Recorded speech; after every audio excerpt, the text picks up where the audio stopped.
I want to tell you the story of the Hermosa Beach Murals Project. It all began in 2009 when former Hermosa Mayor Chuck Sheldon thought that murals could beautify downtown Hermosa, attract tourists, and capture Hermosa's rich history. He then gathered his friends and neighbors to form the Hermosa Beach Murals Project. Their goal was to dedicate 10 murals to downtown Hermosa Beach in 10 years, which they accomplished in 2020 with the dedication of their last mural. The first mural of the Murals Project is called Hermosa Beach Pier Plaza, circa 1924. It was created by Art Mortimer and is located on 14th Court near Hermosa Avenue. The mural depicts how Pier Avenue looked in 1924. It shows various businesses including the National Bank of Hermosa, the Pier Hotel, the Kieran Family Bakery, and the Hermosa Pharmacy. At the end of the pier, it shows a white building that once housed the library on the left and Chamber of Commerce on the right. Don't forget about the Pacific Electric red car trolley, which used to transport the rich and famous from Los Angeles to Hermosa Beach. The second mural in the Hermosa Murals Project is called A Splash of Hermosa. It reveals what the city looked like in 1909. It is located on the corner of Pier and Manhattan Avenues and was created by Chris Coakley. He used his daughter as the model for the young woman in this picture who is tossing a can of paint onto the wall. The paint reveals what Hermosa Beach looked like in 1909. On the left, you can see the red car trolley headed into Hermosa Beach from Los Angeles.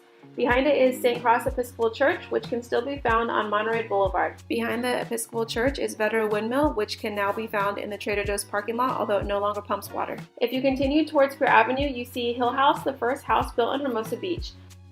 Also on Pier Avenue is the Red Car Depot. Next to that is the Kieran Family Bakery. Next to that is the Morse & Morse Grocery and Lumber Store, which is on the Wooden Strand.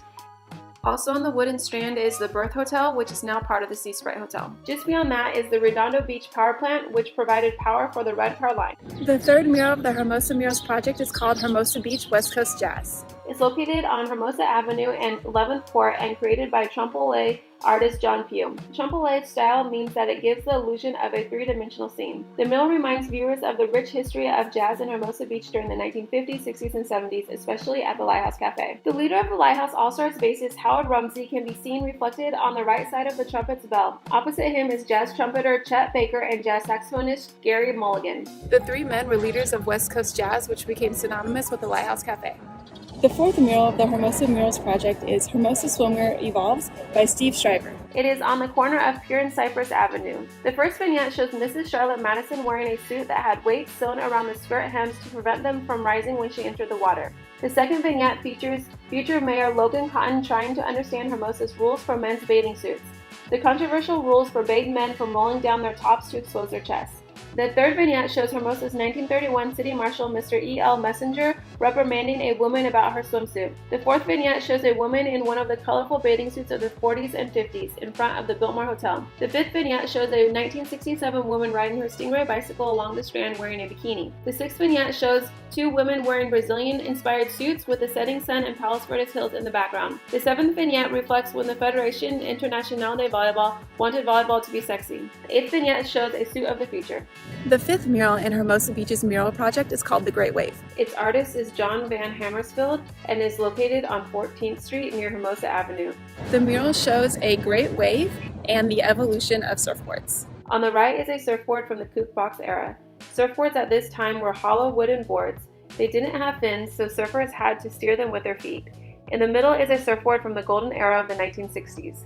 On the left is a short board that is widely used today. The sixth mural in the Hermosa Beach Mural Project is called Volleyball in Hermosa.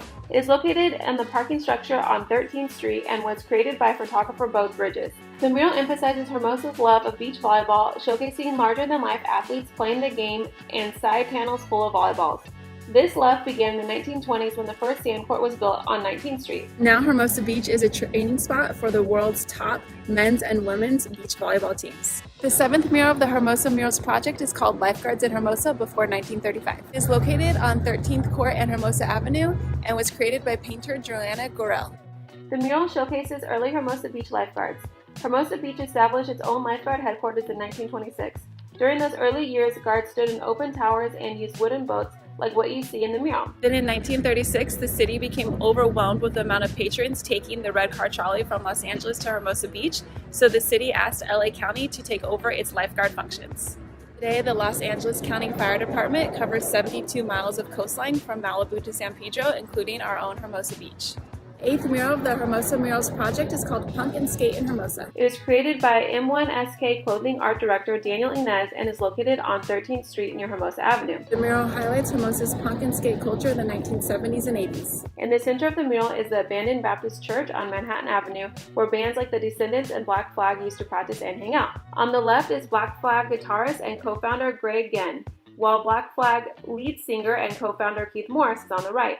Morris also founded the band Circle Jerks. The Circle Jerk Skank Man can be seen in the passenger side of the red van with a caricature of Milo Ackerman, lead singer of the Descendants, driving the van. Sitting on top of the old church are the members of Pennywise, drummer Byron McMacken in pink, bassist Jason Thirsk in white, lead singer Jim Lindberg in red, and guitarist Fletcher Dragg in brown.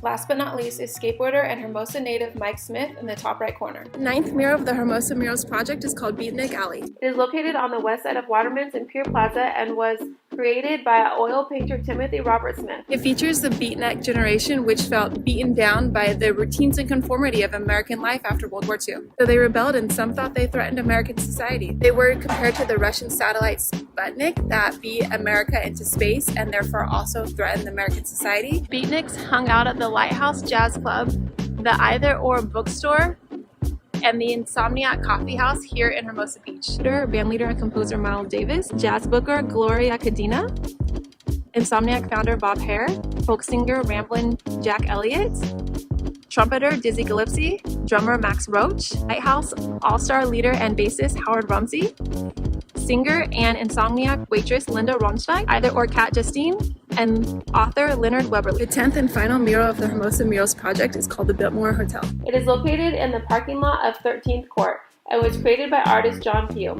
This mural features the Biltmore Hotel, which was located where Noble Park is today. The 6-story building had concrete pilings in its foundation that went 42 feet deep, so the ocean couldn't wash it away. On the ground floor was a coral and juggle green decorated lobby. Near it was a 60 feet by 25 feet pool that opened up to the strand and beach. On the mezzanine floor was a kitchen that could feed 2,500 guests. On the second floor was a 66-yard long ballroom.